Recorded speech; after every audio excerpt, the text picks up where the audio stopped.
mean, obviously, as of this recording, the game against Montreal is tomorrow night. James, the thing about this, you look at even Dom Luszczyszyn's predictions, right? Which, he kind of does a little bit of does that for every playoff series. The Leafs have according to him, an over 80% chance of winning this series. And in fact, their highest percentage is somewhere between game 5 and game 6 is what Dom's predictions model says. But as Leaf fans, the higher that percentage gets, the more nervous we get, because the Leafs have this uncanny, incredible ability to snatch defeat from the jaws of victory. And I wondered, when you watch this team, is it a whole lot different than last year's team? And if so, why should we be confident about it? Well, I will answer that. Let me throw this at you. When's the last time in a playoff series the Leafs have been favored this heavily against their opponent? Oh, that's a good question. Couldn't tell you. No idea. It's no not an easy one. You think so? Who do they? Well, that was Ottawa in the first round, right? Ottawa was not heavily. Not heavily. I mean, that first year with Cujo, it was Philly, and then Philly was favored, and then I forget who with the second round. Pittsburgh was favored, and then Buffalo was favored. You'd honestly have to go back to 93 or 94. I think so. Being a really heavy favorite is a different meatball, right? Like, and the Leafs haven't been there. Like, everyone's talking about, the Leafs are choked in the playoffs, can't win in the first round, whatever. I mean, for the longest time when I covered this team, they didn't even make the first round. They didn't make the playoffs. And then when they did, they had no business winning. Like 2013, Boston was a way better team than they were. Like that series shouldn't have even gone 7 games. But some of those games were ridiculous. Game 1 in that series was ridiculous. I remember writing a post game, like, this is going to be a short series. Like, I think they were outshot like 45-18 or something. And it was anyway. It was bad. So, and then, they 2017, they get Washington, heavy underdogs. 2018, Boston, they're still underdogs. 2019, it's closer, but they still weren't the favorite. I mean, they were the favorite, I guess, against Columbus last year. But even then, Columbus had the same number of points and the same number of games as the Leafs did, because the Leafs had such a disappointing year last year. And this is the first time since I've covered the team. I've covered the team for 14 years. This is the first time where they've been the favorite in a playoff series. So it's new territory, I think, for a lot of fans, especially younger fans. And I think that's where, the nerves are well placed, because fans haven't seen this team have a lot of success, especially in the playoffs. And the fan base isn't used to the team being in this position. But to answer your question going way back to the beginning, yes, this is different. This team is different. This team is better. This is the best Leafs team we've seen in a long, long time. They've earned that favorite spot. They've earned that. I mean, I think they were 18, 19 points ahead of Montreal during the regular season, or in a shortened season. You extrapolate that over 82 games, they would have been, 30, 35, 38 points ahead of them over 82 games. So, I do think that this is real. I do think they should win this series, but you guys, I mean, in the NHL, there's always, I don't know if there's such thing as an 82% favorite in a playoff series in the NHL. I don't know if that's, I don't know if that's, I know I believe in Dom's model and everything, and I do think the Leafs are going to win the series, but that seems like pretty steep odds for me. Well, it's just, for me, like, if we get out like some sort of time machine and we play the series 100 times, they're going to win it 82 times. And I just don't believe that. What universe are we in now, Steve? Are we in one of the 82 or are we in one of the 18, right? This is, we got to ask the Marvel universe. We'll find out what the Leafs end game is, you see, because it's very good. Who's Thanos in this equation? I don't. Oh, God. I think it's the entire Montreal Canadiens fan base. If the Leafs lose, man, it's gonna be ugly on hockey Twitter. That's for sure. Yes, I think I mean, I can already tell it's gonna be ugly on hockey Twitter. Like, it's ugly now. Some of the stuff I'm getting is just, and I'm getting like stuff from Leafs fans too. Like, people are losing it already, and the games haven't even started. If the Leafs lose game 1, it's gonna be a very long 48 hours until game 2. I know that. So I imagine. Oh, sorry, Jesse, go ahead. I was going to say, one of the questions we had last show was the 3-4 game, because they're back-to-back. Yep. Is that where Anderson gets his playoff start? I think if he gets one, then yeah. I don't think it's a given that, I think if you're the Leafs and you're up 2-1 or you're up 3-0 in the series and Campbell's been fantastic, and if you win that 4th game, you get a break, I might just put Campbell out there again for the back-to-back. I mean, why mess with something, right? Like, why not just close it out? Although, I mean, I guess then if you lose the game, then goalies can play the back-to-back. Like, I know we've moved away from that, and I know statistically there's slightly better performance for goalies not playing the back-to-back, but it's not unheard of, especially in the playoffs, for goaltenders to play the back-to-back. Like, one of those Boston series was a back-to-back Game 6 and Game 7. Mm-hmm. I think it was it was 4-1 game. That was a back-to-back, right? I'm pretty sure Game 7 they had to fly there. I remember covering it and just like doing it on like no sleep and traveling, and there was I think Game 6 and Game 7 were back-to-back, and I think maybe in multiple of those Leafs-Boston series that was the case. And the same goalie played for both teams in both those games, so it's not out of the. I think it's going to depend on the comfort level with Frederik Andersen, where the series is at, and I think you just evaluate that when you get to Game 3 and Game 4. And the one thing that Jonas brought up the other day was maybe you play Andersen in Game 3. Maybe maybe you feel like that's the game you put him in. If you've won the first two and you feel pretty comfortable, like you got the series in hand, then maybe that makes sense to do that. But I don't right. 2013, by the way, back to back. Yeah, I remember traveling in it. It was a nightmare. Yeah. Do you have to play him? No, I don't. That's what I'm saying. That was my whole spiel. Was like, most series where there's a back to back, the starter plays both the games. It's. Okay. Because I just wasn't blown, like the Marlies performance, the three of them that he had weren't great. I don't think he was particularly great when he came back for the Leafs. If you win the first two games, to me, it's like, oh man, keep Jack in. What are we messing this for? And does Fred Andersen, if Jack Campbell stays healthy, and I mean, we've seen, what happened to Washington when you hope your goaltender stays healthy. Their goalie tries to make one save, makes an awkward move, and now all of a sudden Craig Anderson's in that. I just, I'm not a Frederik Andersen in the playoffs believer. There, I said it. And the reason I say that is because I've seen him in when he is fully healthy play in the playoffs, and there's been 6-0 games. And I am concerned about that. And so here he is with is it a knee or a hip that's really bugging him? His knee. Yeah. His knee. Yeah. And it's not going to be healthy. Well, I mean, he had like 2 months to get it better. Like I think he took like more than enough time to recover from the injury that he had. So he should be 100%. But this is one of those ones where it's like it's between the ears for him right now, and like I don't know where he's at with that. I don't think his confidence level is not very high. He struggled. I mean, like let's face it, he struggled going back to a lot of last season too, right? I mean, he had injuries last year. He was really, really up and down. I don't think he's the same goaltender that he was in probably years 2 and 3 were probably his best in Toronto, right? He's not in the same place. And I don't know if it's because he doesn't have a contract or because he's getting pushed by Jack Campbell, which he wasn't getting pushed by another goalie in those previous years. He was clearly the number one, and the coaching staff made a point to build him up as the number one.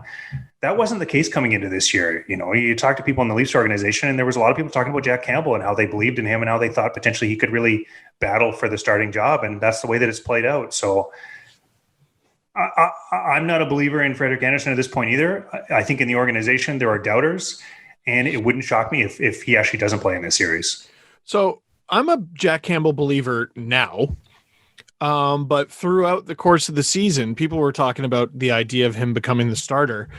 And I over and over again said, well, that's ridiculous. He's never done it. And he's in his late 20s now. Like, I know goalies take a little while to develop. What did they see in this guy that let them think he could do something that would frankly be irregular based on most NHL careers? Well, the interesting thing is, and I did a deep dive on Jack Campbell earlier this year too, where I kind of like spent 6 weeks just calling everyone on earth that knew Jack Campbell and talking to people in his past. And there's a lot of people that believe in Jack Campbell. There's a lot of people that have seen him be a very, very good goalie for a long period of time. And it was really only when he was 20 years old and he was with the Dallas Stars organization and he was in the AHL that he really kind of struggled and fell off the map. Other than that, like, I don't know, 4-season stretch maybe where he kind of lost his game, he's been a pretty good goalie. When he's played in the AHL, he's been pretty good. When he's been healthy, he's been pretty good. He's also battled a lot of injuries, which I don't think has been talked about a ton. I know it's been talked about with the injuries he's had with the Leafs, but even before he came to the Leafs, he had some injuries. That would probably be my biggest concern with him being your number one and trying to start him every game in the playoffs, is that his health has been a concern if you go back over the years. And you don't want to get in a situation where he breaks down and then you have no choice but to play Andersen all your games, right? So, that would be probably why I would look at start Andersen in the back-to-back, is you want to preserve Campbell. But, you look at what he did going back to when he was with the U.S. program, what he did internationally when he was really, really young. You look at what he did when he was in the LA Kings organization. He was the starter with the Ontario Reign in the AHL. He was then the starter with the LA Kings a couple of years later when Jonathan Quick got hurt. He played 31 games. He had crazy numbers. I don't know if you have it in front of you. He had we've talked about that before, but he had great numbers with a really bad team that year. Yes. And much better numbers than Jonathan Quick. So there are, and his save percentage as an NHL goalie playing in the NHL, I know he hasn't played a lot of games. It's very, very good. So those are the kind of indicators I look for in a goalie, is that even if they've only played 50, or I think he's at 88 games played or something like that in the NHL, all you can do is look at his body of work and judge off that. And I would say that Jack Campbell's body of work going back to 2016 is really, really good. And it indicates that he potentially is a starting goalie. He had a 928, by the way, in 31 games with now a losing record, but I don't think the Kings could score that season.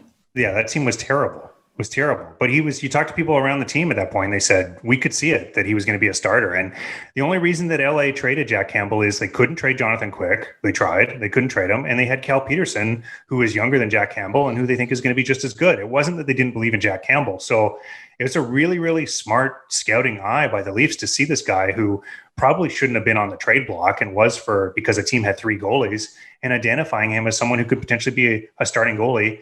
I mean, Jack Campbell's going to be the Leafs starter next year, and he's making $1.6 million. That puts him in a really good position cap-wise next season.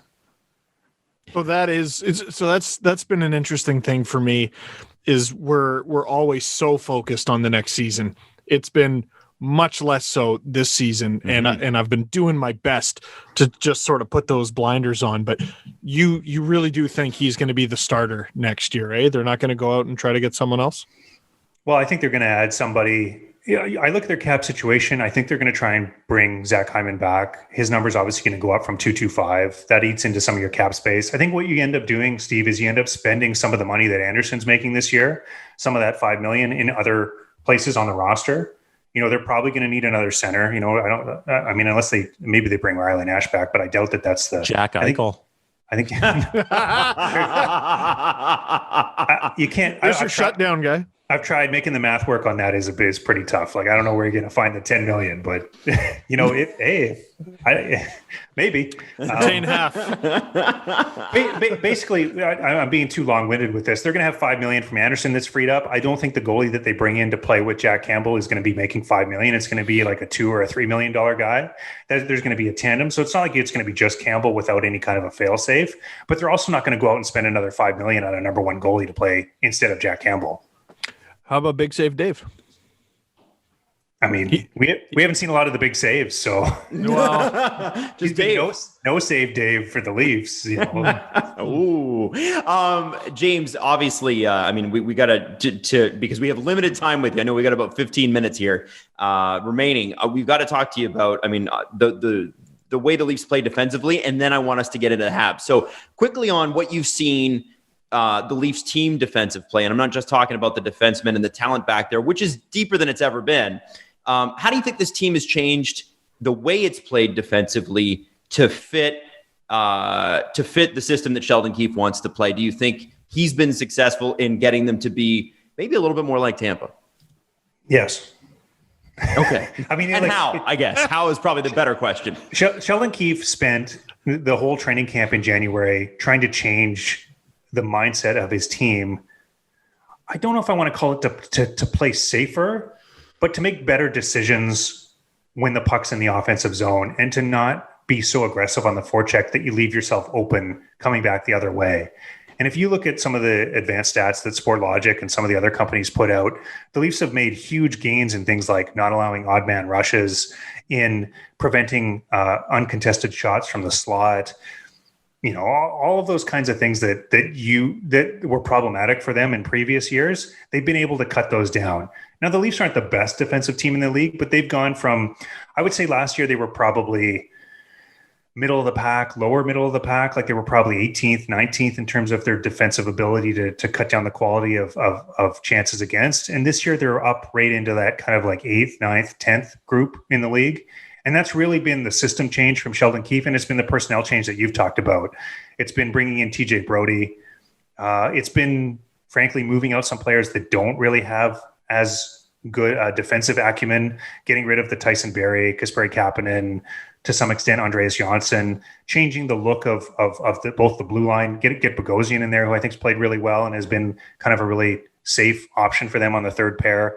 They upgraded both the roster and they upgraded kind of the hockey IQ of their players, and they really went to Tavares and Marner and Nylander and said, let's make the right decision. When the puck's in a contested area, let's put ourselves in a position where we're not going to be giving up an odd man rush the other way if it doesn't go our way. We know that you're really skilled. We know that you're probably going to be able to win that puck back. But what happens if you don't? And what are different ways that we can approach that situation? That's really what Sheldon Keefe worked on with his team. What has this season been like for you? Like, not being able to go to any games for the first time in, I assume, a decade and a half. Yeah, it's weird. It's weird. I went, I haven't even been going to practice because, there's mostly only been one person covering practice per outlet. It's been very strange. And as everyone knows, I'm sure there's lots of people listening. It's been tough as a parent. I got 2 kids, and there have been times where the schools have been closed, and, my son's in kindergarten.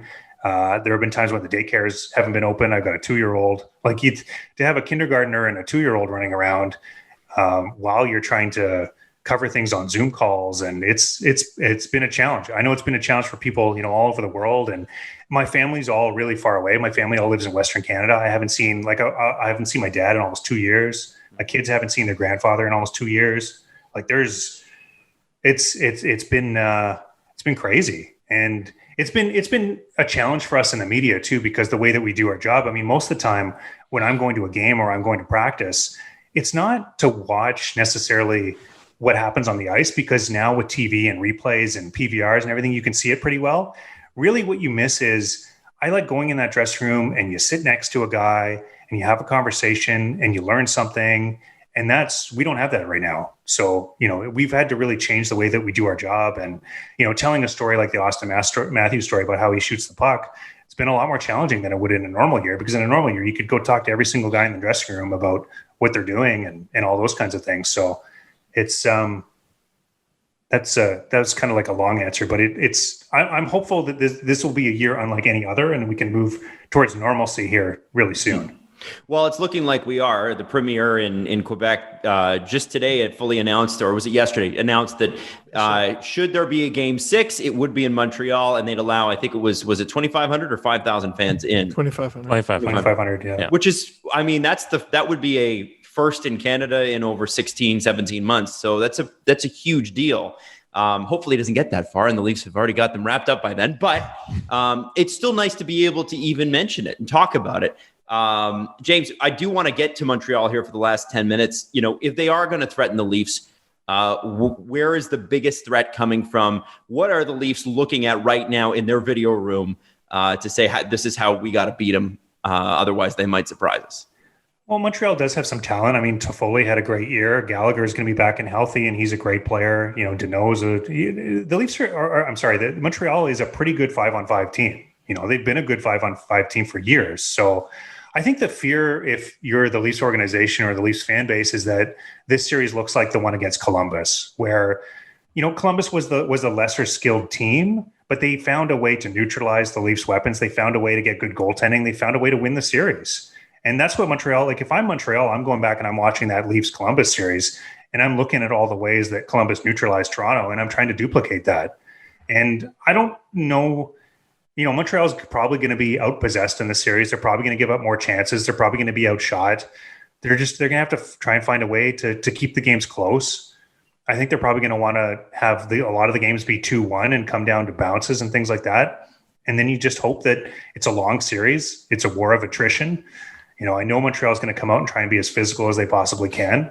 They're going to try and hang in there and make things interesting. And they've got the personnel where they might be able to do that. They might be able to plant the seed of doubt in the Leafs' minds and make some of their star players think back to that Columbus series where they just couldn't buy a goal. What do you expect from Carey Price? We saw his meltdown at practice today where he broke the stick, and we saw him in the AHL on, Monday, warming up. So what do you expect from him from this series? It's really funny. I know this is one of the things I've seen on hockey Twitter the last whatever 5 days, you get like Leafs fans saying like, why are people talking about Carey Price being able to steal this series? And then you talk to people in Montreal, like Arpin Basu, who covers Montreal for us at The Athletic, and he says, well, like, we think that Carey Price might steal a series because he's done that before. Like, they watched Montreal go into that series against Pittsburgh last year. No one picked Montreal in that series. No one. They were probably as much of they finished 24th in the standings. Yeah. And they only made the playoffs or the play-in series because of the goofy format and the shortened season. Like, they shouldn't have even been there. And if you look at the numbers, I mean, Carey Price last year, I think he had a .931 save percentage in the playoffs last year. 936. There's a pattern there too. If you look at it, Carey Price has had a number of seasons where he's had a poor regular season, and I'll be the first one to say that he's had a lot of poor regular seasons lately. And then all of a sudden in the playoffs, he flips a switch and he's like Carey Price of 5 or 6 years ago. So that's why people in Montreal and media in Montreal are talking about him that way, because they know that he has that ability. Mm-hmm. You ask, what am I expecting from him? I don't know. I don't know what he's going to do. I mean, like, it's like trying to predict I don't know what Jack Campbell's going to do in this series. I mean, I think with goalies, you're really, really guessing. And the number of guesses you could make with Carey Price that makes sense and are a logical argument, there's a very, very wide range there. He's had a better save percentage in the playoffs than the regular season in each of his last 2 playoff appearances. He had a 936 versus a 909 last year. And in 2017, he had a 933 over a 923. Playoff Price, man. It could be a thing. I don't know why people listen in the regular season. Yes, like you said, those are very mediocre numbers, but it's playoff Price, man.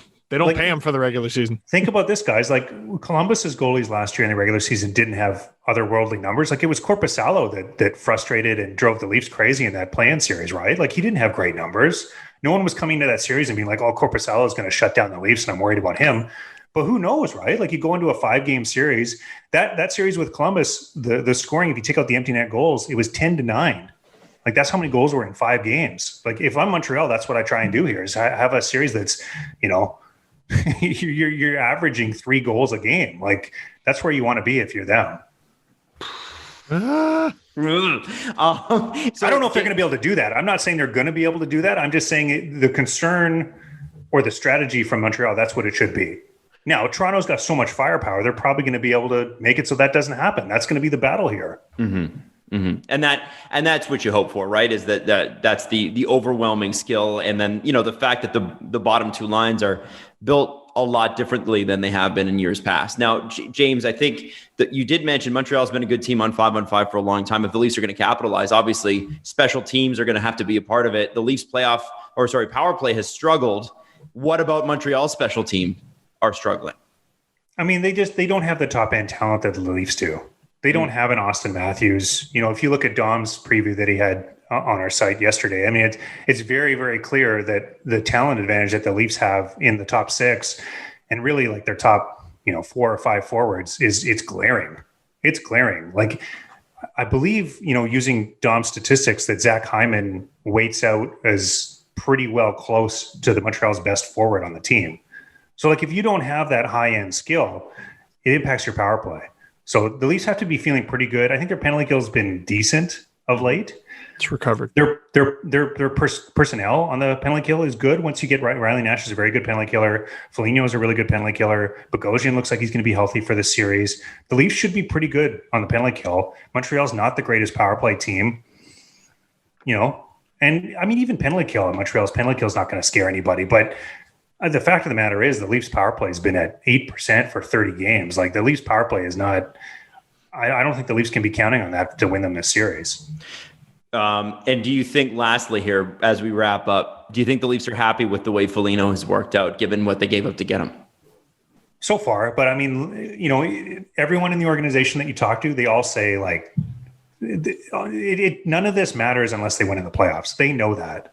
Everyone in the organization realizes that. They realize the pressure that's on them. So the success or failure of the Foligno trade is like not with, how many games has he even played? 5? Like, he was hurt and like, he's looked good. Like, and he's fit in well with the skill players and he's a guy whose personality has fit in extremely well. And I know the players all speak super highly of him. None of that matters. They gave up a first round pick and 2 fourth round picks to get him. to make the cap work and everything.